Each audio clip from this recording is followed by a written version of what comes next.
വധശ്രമത്തിന് കേസിൽ നിങ്ങൾ തിഹാർ ജയിലോ അല്ലെങ്കിൽ വേറെ ഏതെങ്കിലും വടക്കേ ഇന്ത്യയിലെ ജയിലിലോ പോയി ജാമ്യം കിട്ടാതെ അവിടെ കിടന്ന് ലാംഗ്വേജ് ചെയ്യുന്ന മുട്ടിലിഴയുന്ന സ്ഥിതിയാണ് ഉണ്ടാകാൻ പോകുന്നത്.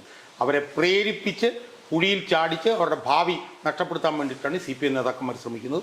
അതുകൊണ്ട് ഈ തിരിച്ചറിവ് ഇനിയെങ്കിലും പാർട്ടി അണികൾക്ക് ഉണ്ടായില്ലെങ്കിൽ നിങ്ങളുടെ എല്ലാം ഭാവി അപകടത്തിലാകും.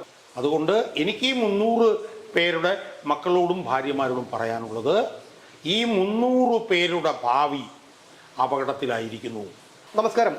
2 ദിവസം മുൻപ് ധർമ്മടം MLAയും പാണ്ഡ്യാലമുക്ക് സ്വദേശിയുമായ വിജയൻ്റെ വീട്ടിൽ ED റെയ്ഡ് നടത്തി. ആ റെയ്ഡുമായി ബന്ധപ്പെട്ട് തലയ്ക്ക് വെളിവും വിവരവും വെള്ളിയാഴ്ചയും ഇല്ലാത്ത കുറേ അന്തം കമ്മികൾ അക്രമം കാണിച്ചു. ED ഉദ്യോഗസ്ഥരെ കയ്യേറ്റം ചെയ്യാൻ ശ്രമിച്ചു, അവരെ കൊലപ്പെടുത്താൻ ശ്രമിച്ചു, അവർ സഞ്ചരിച്ച വാഹനം തല്ലി തകർത്തു, കേന്ദ്ര സേനയെ ആക്രമിച്ചു. അങ്ങനെ 10-25 പേർ തിരുവനന്തപുരത്ത് തന്നെ പിടിയിലായി ഇപ്പോൾ ജയിലിലാണ്. സ്വാഭാവികമായും പിണറായി വിജയൻ്റെ മകൾക്ക് വേണ്ടിയാണ് ഈ പ്രതിരോധം ഈ ഗുണ്ടകൾ തീർത്തത്. പക്ഷേ പിണറായി വിജയൻ്റെ മകൾ ഇപ്പോഴും സുരക്ഷിതയാണ് എന്ന് മാത്രമല്ല, എത്ര തല്ലിപ്പൊളിയാണെങ്കിലും സ്വന്തം വീട്ടിൽ ഇതുപോലൊരു വിഷയമുണ്ടാകുമ്പോൾ ഒരു മകന് വന്ന് അന്വേഷിക്കേണ്ട കാര്യം ഉണ്ട്, ഒരു ചുമതലയുണ്ട്. പക്ഷേ പിണറായി വിജയൻ്റെ മകൻ അതും വന്നില്ല. ഒരുപക്ഷെ അവർ തമ്മിൽ സംസാരിച്ചിട്ടുണ്ടാവാം, എങ്കിൽ പോലും അങ്ങനെ പോലും വന്നിട്ടില്ല. എന്ത് കാരണം കൊണ്ടാണ് ഈ ഗുണ്ടകൾ ഈ പിണറായി വിജയന് പ്രതിരോധം തീർത്തത് എന്ന് ഇദ്ദേഹത്തിൻ്റെ വീട്ടുകാർ തന്നെ ചിന്തിക്കണം. ഇവിടെ ഒരുപാട് കാര്യങ്ങൾ ഇതോടൊപ്പം സംസാരിക്കാനുണ്ട്. അതോടൊപ്പം ഈ ജയിലിലായവരുടെ ബന്ധുക്കൾ, അവരുടെ ഭാര്യമാർ, അമ്മമാർ, പെൺമക്കൾ, അങ്ങനെയുള്ളവരൊക്കെ കേൾക്കാനാണ് ഞങ്ങൾ ഈ ചർച്ച ഇവിടെ നടത്തുന്നത്. സാറിനറിയാം, നിരവധി രാഷ്ട്രീയ കൊലപാതകങ്ങൾ നടന്നിട്ടുണ്ട്. പലതിലും നിരപരാധികളായ ഡമ്മി പ്രതികളെയാണ് CPM-കാർ കൊടുത്തിട്ടുള്ളതും പലരും ജയിലിൽ കഴിയുന്നതും അങ്ങനെയാണ്. അവരുടെയൊക്കെ ഒരു ഭാവി ജീവിതം, അവരുടെ കുടുംബത്തിൻ്റെ ഭാവി. പക്ഷേ അതുപോലെയല്ല ഇപ്പോൾ വന്നിരിക്കുന്ന സംഭവം. ഇപ്പോൾ വന്നിരിക്കുന്നത് അതീവ ഗുരുതരമായിട്ടുള്ള ഒരു വിഷയമാണ്. ആ വിഷയത്തിനെ ആളിക്കത്തിക്കാനാണ് ഇപ്പോഴും CPM ശ്രമിക്കുന്നത്. അതിൻ്റെ ഫലമാണ് കോടതിയിൽ ഹാജരാക്കുന്ന പ്രതികളെ ഇത്തരത്തിൽ വലിയ വീരപരിവേഷം നൽകി ആദരിക്കുന്നതും സമൂഹ മാധ്യമത്തിൽ വീരപരിവേഷമുള്ള നായകരാക്കിയൊക്കെ വാഴ്ത്തുന്നതുമൊക്കെ. എന്താണ് താങ്കൾക്ക് ഇതേക്കുറിച്ച് പറയാനുള്ളത്? അല്ലേ, ഞാനിപ്പോൾ ആലോചിക്കുന്നത്, ഞാൻ ഏതാനും വർഷങ്ങൾക്ക് മുമ്പ് ഈ CPM നടത്തിയിട്ടുള്ള രാഷ്ട്രീയ കൊലപാതകങ്ങളെക്കുറിച്ചിട്ട് ഞാനൊരു പഠനം നടത്തുന്നുണ്ട്. നീങ്ങുന്ന 700-800 പേരെ കണ്ട് കേരളത്തിലൊട്ടാകെ മരിച്ചിട്ടുണ്ട്. അതിൽ 90% കണ്ണൂരിലാണ്. അന്ന് ഞാൻ ആ പഠനം നടത്തിയപ്പം ഞാൻ ശ്രദ്ധിച്ച ഒരു പ്രധാനപ്പെട്ട കാര്യം, ഈ ഇത്രയും പേർ കൊല്ലപ്പെട്ടിട്ടുണ്ടെങ്കിലും അതിൽ ഒരുപക്ഷെ 1, 2, 3 ആളുകൾ മാത്രമാണ് പാർട്ടി നേതാക്കന്മാരുടെ മക്കളോ അല്ലെങ്കിൽ അവരുടെ ബന്ധുക്കളോ ആയിട്ട് ഉള്ളതായിട്ട് എനിക്ക് കാണാൻ കഴിയും. അത്രേ ഉള്ളൂ. മനസ്സിലായി. അപ്പം RSSൻ്റെ അല്ലെങ്കിൽ SDPIയുടെ അവരുടെയൊക്കെ ഏറ്റവും കൂടുതൽ കൊലക്കത്തിക്ക് ഇരയായിട്ടുള്ളത് CPM-കാരാണ്. അതുപോലെ തന്നെ ഒരുപാട് RSS-കാരെ കൊന്ന കേസിൽ പ്രതിയായിട്ടുള്ളവരും CPM-കാരാണ്. അല്ല, അതാണ് ഞാൻ പറഞ്ഞത്. കേരളത്തിലെ രാഷ്ട്രീയ കൊലപാതകങ്ങളുടെ ചരിത്രമെടുത്ത് പരിശോധിച്ചാൽ ഓരോ രാഷ്ട്രീയ കൊലപാതകം നടക്കുന്നതിന് മുൻപും അതിൻ്റെ CPM-കാരുടെ ഒരു പ്രകോപനം ഉണ്ടാവും. അല്ല, ഞാൻ അതിലേക്കല്ല പറഞ്ഞു. ഞാൻ പറഞ്ഞു വരുന്നത്, കൊന്നവരിലോ കൊല്ലിച്ചവരിലോ ഒന്നും CPM-ൻ്റെ പ്രധാനപ്പെട്ട ആളുകളുടെ മക്കളോ ബന്ധുക്കളോ ഒന്നുമില്ല. മനസ്സിലായി. അതേസമയം കൊല്ലപ്പെട്ടവരുടെ കണക്ക് ഞാൻ എടുത്ത് നോക്കിയപ്പോൾ കൊല്ലപ്പെട്ടതിൽ 90% പേരും CPM-ൻ്റെ താഴെത്തട്ടിലുള്ള പ്രവർത്തകരാണ്. അതെ, കൊല്ലപ്പെട്ടവരിൽ. അതെ, മനസ്സിലായോ? അതേസമയം കൊന്നവരിലോ കൊല്ലിച്ചവരിലോ CPM-ൻ്റെ നേതാക്കന്മാരുടെ മക്കളോ ബന്ധുക്കളോ അങ്ങനെ ഒരാളും ഇല്ല. മനസ്സിലായോ? പിന്നെ കൊല്ലപ്പെട്ടവരിൽ CPM-ൻ്റെ പ്രധാനപ്പെട്ട ആളുകളില്ല എന്ന് ഞാൻ പറയുന്നില്ല. പക്ഷെ അത് വിരലിൽ എണ്ണാവുന്നവർ മാത്രവും. അഴീക്കോടൻ രാഘവൻ അങ്ങനെയുള്ള വളരെ ഇങ്ങോട്ട് ഒരു സുധീഷ് എന്ന് പറഞ്ഞിട്ടൊരാൾ, പിന്നെ ഗുരുതരമായി പരിക്കേറ്റ P. ജയരാജൻ, അങ്ങനെയൊക്കെ ഉള്ള ചിലർ ഒഴിച്ചാൽ അതായത് കൊല്ലാൻ ഉപയോഗിക്കുന്ന പ്രതികളിൽ 99% CPM-ൻ്റെ താഴെത്തട്ടിലുള്ള പ്രവർത്തകർ. മനസ്സിലായോ? അപ്പം അതിൽ നിന്ന് തന്നെ CPM ഈ കൊലപാതക രാഷ്ട്രീയത്തെ എങ്ങനെയാണ് കാണുന്നതെന്ന്, എങ്ങനെയാണ് കൈകാര്യം ചെയ്യുന്നുള്ളതും വളരെ വ്യക്തമാണ്. നേതാക്കന്മാരുടെ മക്കളോ ബന്ധുക്കളോ ഒന്നും ഇതിൽ പങ്കാളികളാകുന്നില്ല. അപ്പം അവിടുന്ന് വേണം നമ്മൾ ഇപ്പം ഞാൻ പറയട്ടെ, ഇപ്പം കൊന്നവർ തന്നെ ഇപ്പോൾ കൊല്ലുന്നു, ഇപ്പോൾ RSSകാരെ കൊല്ലുന്നു. RSSകാരെ കൊന്നു കഴിഞ്ഞാൽ എന്താ സംഭവിക്കുന്നത്? കൊന്നവരെ അല്ല പ്രതികളാക്കുന്നത്. അതെ, പറഞ്ഞത്. പ്രതികൾ അവരുടെ വഴിക്ക്, കൊടിസുനി ഉൾപ്പെടെയുള്ളവർ അവരുടെ വഴിക്ക് പോകും. പ്രതികളെ കൊടുക്കുകയാണ് ചെയ്യുന്നത്. അതെ, ഇന്നവരാണ് പ്രതികൾ എന്ന് പറഞ്ഞ് കൊടുക്കുക. ആ കൊടുക്കുന്ന പ്രതികൾ ആരാണ്? പാർട്ടിയുടെ സാധാരണ പ്രവർത്തകരാണ്. അതാണ് ഞാൻ കാക്കനാട് ജയിലിൽ അന്ന് വാർത്തയുമായി ബന്ധപ്പെട്ട് കാക്കനാട് ജയിലിൽ 19 ദിവസം ഞാൻ റിമാൻഡിലുണ്ടായ സമയത്ത് പെരിയ ഇരട്ടക്കൊല കേസിലെ പ്രതികൾ അവിടെ ഉണ്ടായിരുന്നു. ആ പെരിയ ഇരട്ടക്കൊല കേസിൽ അന്നൊരു ജയിൽ ഉദ്യോഗസ്ഥൻ പറഞ്ഞതാണ്, ഹരി എന്ന് പറയുന്ന ഒരു പയ്യനുണ്ടായിരുന്നു അവിടെ. ഞാൻ ആ പയ്യൻ വളരെ സൗമ്യനായിട്ടുള്ള, വളരെ പാവമായിട്ടുള്ള ഒരു പയ്യൻ. അവനൊരിക്കലും ഒരു മനുഷ്യനെ പോയിട്ട് ഒരു ഉറുമ്പിനെ പോലും കൊല്ലാൻ കഴിയില്ല. ഞാനൊരു ജയിൽ ഉദ്യോഗസ്ഥനോട് ചോദിച്ചു, അടുപ്പമുള്ളവർ പറഞ്ഞു, ഒരിക്കലും അവരല്ല ചെയ്തത്. ഇപ്പോൾ ഈ ഉള്ള പ്രതികളാരും അത് ചെയ്തവരല്ല എന്നുള്ളത്. അപ്പോൾ ഒന്ന്, ഒരു കൊലപാതകം നടന്നാൽ പ്രതികളെ കൊടുക്കുന്നു. ആ പ്രതികളാണ് പിന്നെ പോയി ജയിലിൽ കിടക്കേണ്ടത്. അവരുടെ വീട്ടിൽ ചിലവ് മുഴുവൻ വഹിക്കുന്നു, അവരുടെ മക്കൾക്ക് ചിലവിന് കൊടുക്കുന്നു, അവരുടെ ബന്ധുക്കൾ ഉണ്ടെങ്കിൽ അവരുടെ കല്യാണം. അപ്പം അങ്ങനെ പ്രതികളെ കൊടുക്കുകയാണ് ചെയ്യുന്നത്. ഈ കൊടുക്കുന്ന പ്രതികളിൽ ഒരിടത്ത് പോലും പാർട്ടി നേതാക്കന്മാരുടെ മക്കളോ ബന്ധുക്കളോ ഉള്ളതായിട്ട് നമ്മൾ കണ്ടിട്ടില്ല. അപ്പം കൊടുക്കുന്ന പ്രതികൾ എന്ന് പറഞ്ഞാൽ ഏറ്റവും താഴെത്തട്ടിലുള്ളവരായിരിക്കും. മനസ്സിലായി? ഇനി അവിടുന്ന് വേണം നമ്മൾ ഇപ്പോഴത്തെ ED ആക്രമണത്തിലേക്ക് നമ്മൾ വരാൻ. ED ആക്രമണത്തിലേക്ക് വരുമ്പോൾ നമ്മൾ കാണുന്നത് എന്താണ്? 300 പേർ ഇതിൽ പ്രതികളാണ്. ഇപ്പം തന്നെ 26 പേരെ അല്ലേ? 25 പേരെ തിരുവനന്തപുരത്ത് മാത്രം അറസ്റ്റ് ചെയ്തു ഇന്നലെ വരെ. അതിനകത്ത് വിഷ്വൽ ഉണ്ട് എന്നുള്ളത് കൊണ്ട് പോലീസിനെ കണ്ടുപിടിക്കാൻ വലിയ ബുദ്ധിമുട്ടൊന്നുമില്ല. ഈ 300 ആളുകളും അവിടെ പിന്നെ എന്തിനാണ് വന്നത്? വിജയനെയും മകളെയും സംരക്ഷിക്കാനാണ്. ആണല്ലോ. ഈ വന്ന 300 പാവപ്പെട്ടവർക്ക് അറിയാവോ ഈ വിജയനും മകളും എന്താണ് ചെയ്തത് എന്ന്? അറിയില്ല. അല്ല, ED എന്താണെന്ന് ചോദിച്ചാൽ അവർക്കറിയില്ല. മാസപ്പടി കേസ് എന്താണെന്ന് ചോദിച്ചാൽ അവർക്കറിയില്ല. അവരെ വിളിച്ചു, അവർ വന്നു. IP ബിനു പറഞ്ഞതുപോലെ പാർട്ടി പറഞ്ഞു, ഞാൻ ചെയ്തു. അപ്പോൾ അവർ വരുന്നു.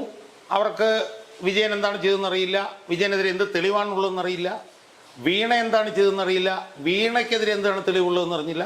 അവർ വിജയനെയും വീണയും സംരക്ഷിക്കാൻ വേണ്ടിയിട്ടാണ് വന്നത്. ഇപ്പോൾ ഉദാഹരണത്തിന് വിജയനെയും വീണയും സംരക്ഷിക്കാനായിട്ട് കുറേ SFIക്കാർ അവിടെ വന്നു. അവർക്കറിയാവോ ഈ വീണ ആരാണെന്ന്? വീണയുടെ ചരിത്രം എന്താണെന്ന് അവർക്കറിയാവോ? അവർക്ക് വീണ എവിടെയാണ് പഠിച്ചത്, ഏത് സ്കൂളിലാണ് പഠിച്ചത് എന്നറിയാവോ? അവർക്ക് വീണ ഏത് കോളേജിലാണ് പഠിച്ചത് എന്നറിയാവോ? അല്ല, ഇതെല്ലാം അറിയാമായിരുന്നെങ്കിൽ അത് വരില്ലല്ലോ. അല്ല, ഞാൻ പറഞ്ഞു വരുന്നത്, അവര് മാതാ അമൃതാനന്ദമയിയുടെ കോളേജിലാണ് പഠിച്ചത് എന്നുള്ളത് ഈ വന്നവർക്കറിയാവോ? അറിയില്ല. അവർ പഠിച്ച് പാസ്സായ ഉടനെ തന്നെ രവി പിള്ളയുടെ കമ്പനിയിൽ ചീഫ് പിന്നെ എക്സിക്യൂട്ടീവ് ഓഫീസറായിട്ട് 5 ലക്ഷം രൂപ 4 ലക്ഷം രൂപ ശമ്പളത്തിന് ജോലി ചെയ്തതാണ് എന്ന് അവർക്കറിയാവോ? അവർ എക്സാലോജിക് എന്ന് പറഞ്ഞ കമ്പനി എന്തിനാണ് ഉണ്ടാക്കിയത് ഇന്ന് വന്ന ഈ മീശ മുളയ്ക്കാത്ത പിള്ളേർക്കറിയാവോ? അവർക്കറിയില്ല. അപ്പോൾ അവരെ വിളിക്കുന്നു, അവർ വരുന്നു, അവർ മുദ്രാവാക്യം വിളിക്കുന്നു, അവർ അടിച്ചു പൊളിക്കുന്നു, വണ്ടി അടിച്ചു പൊളിക്കുന്നു, കല്ലുകട്ട് എടുത്ത് എറിയുന്നു, അവർ പോകുന്നു. ഇതാണ് സംഭവം. അവർക്ക് ഇതിനെക്കുറിച്ചിട്ട് ഒരു ഗ്രാഹ്യവുമില്ല. പക്ഷേ സംഭവിക്കുന്നത് എന്താണ്? ആരാണ് അനുഭവിക്കുന്നത്? വിജയനാണോ? അല്ലെ വിജയൻ്റെ മകളാണോ? വിജയൻ്റെ മകൾ ചിലപ്പോൾ കുറച്ച് വർഷം ജയിലിൽ കിടക്കുമായിരിക്കും. പക്ഷേ ഈ 300 പാവങ്ങൾ അവിടെ വന്ന ഈ 300 പാവങ്ങൾ അവരെന്താണ് അനുഭവിക്കാൻ പോകുന്നത്? അതുകൊണ്ട് അവരോട്, അവരുടെ മക്കളോട്, അവരുടെ ഭാര്യമാരോട്, അവരുടെ ബന്ധുക്കളോട് ഒരു പൊതുപ്രവർത്തകൻ എന്നുള്ള നിലയിൽ പറയാനുള്ളത്, നിങ്ങൾ 300 പേരുടെ ഭാവി ഇതാ നശിച്ചിരിക്കുന്നു. അല്ല, അവരോട് പറഞ്ഞിട്ട് കാര്യമില്ല. അവർ ജയിലിലാണ്. ഇനി ബാക്കിയുള്ളവർ ജയിലിൽ പോകാൻ ബന്ധുക്കളുള്ള ആൾക്കാരല്ല. ഞാൻ പറഞ്ഞത് ഈ പോയവരുടെ തന്നെ ബന്ധുക്കളും മക്കളും പിന്നെ ഭർത്താക്കന്മാരും ഒക്കെ മനസ്സിലാക്കണം. ഈ പോയവർക്ക് എന്താണ് സംഭവിക്കുന്നത്, ഈ പോയവർക്ക് എന്താണ് സംഭവിക്കാൻ പോകുന്നതെന്ന് മനസ്സിലായാൽ മാത്രമേ ഇനി ഇതുപോലെ ഈ നേതാക്കന്മാർ വന്ന് കള്ളത്തരം പറയുമ്പോഴത്തെ കണികൾ പോകാതിരിക്കുള്ളൂ. പോയവരുടെ മക്കളോടും ഭാര്യമാരോടും എനിക്ക് പറയാനുള്ളത്, ED സംഘത്തെ ആക്രമിച്ചത് അതിഗുരുതരമായിട്ടുള്ള ക്രിമിനൽ കുറ്റമാണ് എന്നാണ്. ED സംഘത്തെ ആക്രമിച്ചതിനെതിരെ വധശ്രമത്തിനാണ് കേസെടുത്തിരിക്കുന്നത് എന്നുള്ളതാണ്. സംസ്ഥാന പോലീസിനെ ആക്രമിക്കുന്നതിനേക്കാൾ 10 മടങ്ങ് ഗുരുതരമാണ് കേന്ദ്രസേനയെ ആക്രമിക്കുക എന്നുള്ളത്. ഭരണഘടനയുടെ 257 വകുപ്പിൽ തന്നെ അതിൻ്റെ ഇത് പറഞ്ഞിട്ടുണ്ട്. ഇപ്പം എന്താ സംഭവിച്ചിരിക്കുന്നത്? ഈ പോയ 300 പാവങ്ങൾക്കെതിരെ വധശ്രമത്തിന് കേസെടുത്തിരിക്കുകയാണ്. ഇവിടെ എനിക്ക് ഈ പോയവരുടെ കുടുംബാംഗങ്ങളോട്, ഭാര്യമാരോടും മക്കളോടൊക്കെ പറയാനുള്ളത്, ബംഗാളിൽ ഉണ്ടായിട്ടുള്ള സമാന സ്വഭാവത്തിലുള്ള സംഭവമാണ്. 2023 അറസ്റ്റിലായിട്ട് ഇതുവരെ ജാമ്യം കിട്ടിയില്ല. 2024 24 പർഗാനാസ് എന്ന് പറഞ്ഞിട്ടുള്ള ജില്ലയിൽ സന്ദേശ് ഖലി എന്ന് പറഞ്ഞൊരു സ്ഥലത്ത് ഷാജഹാൻ ഖാൻ എന്ന് പറയുന്ന തൃണമൂൽ കോൺഗ്രസിന്റെ ഒരു വലിയ മാഫിയ തലവനുണ്ടായിരുന്നു. ആ മാഫിയ തലവന്റെ വീട്ടിൽ ആ മാഫിയ തലവനുമായി ബന്ധപ്പെട്ടുകൊണ്ട് കള്ളപ്പണം വെളുപ്പിക്കൽ വിഷയമുള്ളതുകൊണ്ട് എൻഫോഴ്സ്മെന്റ് ഉദ്യോഗസ്ഥന്മാർ ആ ഷാജഹാൻ ഖാന്റെ വീട് റെയ്ഡ് ചെയ്യാൻ ചെന്നപ്പോൾ എൻഫോഴ്സ്മെന്റ് ഉദ്യോഗസ്ഥന്മാരെ ഷാജഹാൻ ഖാനും ഗുണ്ടകളും ആക്രമിച്ചു. ആ ആക്രമിച്ച വിഷയത്തിൽ ഈ കേസ് CBI അന്വേഷിക്കണം എന്ന് പറഞ്ഞ് എൻഫോഴ്സ്മെന്റ് ഡയറക്ടറേറ്റ് കൽക്കട്ട ഹൈക്കോടതി പോയി. കൽക്കട്ട ഹൈക്കോടതി അത് CBI അന്വേഷണത്തിന് വിട്ടു. CBI ഇത്ര 1-2 ഡസൻ ആളുകളെ പ്രതി ചേർത്ത് കേസെടുത്തു. ആ കേസിൽ 2024 മുതൽ ജാമ്യം കിട്ടാതെ പ്രതികൾ തീഹാർ ജയിലിൽ കിടക്കുകയാണ് എന്നാണ് ഞാൻ മനസ്സിലാക്കുന്നത്. അതുകൊണ്ട് എനിക്ക് ഈ 300 പേരുടെ മക്കളോടും ഭാര്യമാരോടും പറയാനുള്ളത്, ഈ 300 പേരുടെ ഭാവി അപകടത്തിലായിരിക്കുന്നു. കേസ് വധശ്രമത്തിനാണ്. ED കേസിന് പോകും, കേസ് CBIക്ക് വിടും, CBI അന്വേഷിക്കും. നിങ്ങൾ ഈ 300 പേരും വധശ്രമത്തിന് കേസിൽ നിങ്ങൾ തിഹാർ ജയിലോ അല്ലെങ്കിൽ വേറെ ഏതെങ്കിലും വടക്കേ ഇന്ത്യയിലെ ജയിലിലോ പോയി ജാമ്യം കിട്ടാതെ അവിടെ കിടന്ന് ലാംഗ്വേജ് ചെയ്യുന്ന മുട്ടിലിഴയുന്ന സ്ഥിതിയാണ് ഉണ്ടാകാൻ പോകുന്നത്. അല്ല, അത് മാത്രമല്ല, ഇതിന് ആഹ്വാനം ചെയ്ത വിജയന് കുഴപ്പമില്ല. Kadakampally, A. Rahim, VK Prasad, John Brittas, B. Joy, ഞാൻ അങ്ങനെ പറയുന്നില്ല. അല്ല, ഇവർക്ക് ആർക്കുമെതിരെ കേസൊന്നും അല്ലല്ല, ഞാൻ അങ്ങനെ പറയുന്നില്ല. അവർക്കൊക്കെ പ്രശ്നമാണ്. അവരെല്ലാം ഇതിനകത്ത് പ്രതികളായാൽ അവരും ജയിലിലേക്ക് പോകും എന്നുള്ള കാര്യത്തിൽ ആരും തർക്കവുമില്ല. പക്ഷേ ഈ 300 പേരുടെ ഭാവി അപകടത്തിലായിരിക്കുകയാണ്. അവരെ ഇതിന് പ്രേരിപ്പിച്ച നേതാക്കന്മാർ, അവരെ അങ്ങോട്ട് വരുത്തിയ നേതാക്കന്മാർ, അവരൊക്കെ അവരുടെ ജീവിതത്തിലൊന്നും ഒന്നും സംഭവിക്കാൻ പോകുന്നില്ല. അതുകൊണ്ട് തന്നെ CPMന്റെ അണികളായിട്ടുള്ള ആളുകൾ ഇനിയെങ്കിലും ഇതുപോലെ നേതാക്കന്മാർ പറയുന്നിടത്ത് കുഞ്ഞാടുകളെ പോയി നിന്നാൽ അവർക്കുണ്ടാകാൻ പോകുന്ന അപകടം എന്തായിരിക്കും എന്നുള്ളതിൻ്റെ ഒരു സൂചനയാണ് ഈ ED ആക്രമണത്തിൽ പെട്ടിട്ടുള്ള 300 പേർ അനുഭവിക്കാൻ പോകുന്നത് എന്ന് നമ്മൾ മനസ്സിലാക്കുക. അവരെ പ്രേരിപ്പിച്ച് കുഴിയിൽ ചാടിച്ച് അവരുടെ ഭാവി നഷ്ടപ്പെടുത്താൻ വേണ്ടിയിട്ടാണ് CPM നേതാക്കന്മാർ ശ്രമിക്കുന്നത്. അതുകൊണ്ട് ഈ തിരിച്ചറിവ് ഇനിയെങ്കിലും പാർട്ടി അണികൾക്കുണ്ടായില്ലെങ്കിൽ നിങ്ങളുടെ എല്ലാം ഭാവി അപകടത്തിലാകും എന്ന് മാത്രമേ എനിക്ക് സൂചിപ്പിക്കൂ. എന്തായാലും ഇത് തന്നെയാണ് പറയാനുള്ളത്. കാരണം ഈ പിണറായി വിജയനെ പോലെയുള്ള നേതാക്കൾക്ക് വേണ്ടി ഇത്തരത്തിൽ ഇറങ്ങി ഒരു രാഷ്ട്രീയ പ്രസ്ഥാനത്തിന് വേണ്ടി പ്രവർത്തിക്കുമ്പോൾ അതിൽ ന്യായമായിട്ടുള്ള കാര്യങ്ങൾക്ക് പ്രതിഷേധത്തിനും സമരങ്ങൾക്കുമൊക്കെ ഇറങ്ങാം. പക്ഷേ അതിന് കൃത്യമായിട്ടുള്ള അതിർവരമ്പുണ്ട്. അത് ലംഘിച്ചുകൊണ്ട് ഇപ്പോൾ ഞാൻ എന്താണ്, അവൻ CPM പ്രവർത്തകനാണ്, ഇതെന്താ ഇദ്ദേഹത്തിന് എന്താ ജോലി, ഇദ്ദേഹം ADGP, ഇദ്ദേഹത്തിന് എന്താ ജോലി, ഞാൻ CPMന്റെ ബ്രാഞ്ച് സെക്രട്ടറി. അതായത് ഞാൻ പറഞ്ഞു വന്നത് അങ്ങനെയല്ല. ഓരോരുത്തരും നമ്മൾ ചോദിക്കുമ്പോഴേ വലിയ ഇപ്പോൾ ഒരു ഉദ്യോഗസ്ഥനോട് നമ്മൾ ചോദിക്കും, ഒരു തഹസീൽദാരാവട്ടെ, ഒരു ഡോക്ടർ ആവട്ടെ, അല്ലെങ്കിൽ ഒരു DYSP ആവട്ടെ, നമ്മൾ ചോദിക്കും, നമുക്കറിയില്ല, മഫ്തിയിലായിരിക്കും, ചോദിക്കും, സാർ എന്താ ജോലി, ഞാൻ DYSP ആണ്, അല്ലെങ്കിൽ ഞാൻ DYSP ആണ് എന്ന് പറയും. പക്ഷേ എന്താ ജോലി, ഞാൻ CPMന്റെ ഏരിയ സെക്രട്ടറിയാണ്, ബ്രാഞ്ച് സെക്രട്ടറിയാണ്. ഇതൊക്കെ പറയുമ്പോൾ ഇവൻ്റെയൊക്കെ ഈ ധാർഷ്ട്യവും അഹങ്കാരവും ഉണ്ടല്ലോ, അത് ഭീകരമാണ്. ഇവിടെ എത്രയോ രാഷ്ട്രീയ പാർട്ടികളുണ്ട്. എന്തുകൊണ്ട് ഞങ്ങളൊക്കെ അവരെ എതിർക്കുന്നില്ല? മറ്റൊരു രാഷ്ട്രീയ പാർട്ടിക്കാരും ഇത്തരത്തിൽ ഗുണ്ടായിസം കാണിക്കുന്നില്ല. ആ ഗുണ്ടായിസം ഒന്നും ഇനി വിലപ്പോകില്ല. ഒരു കാര്യം മനസ്സിലാക്കേണ്ടത്, ഈ കഴിഞ്ഞ 4-ാം തീയതി നിങ്ങളൊക്കെ തോറ്റു.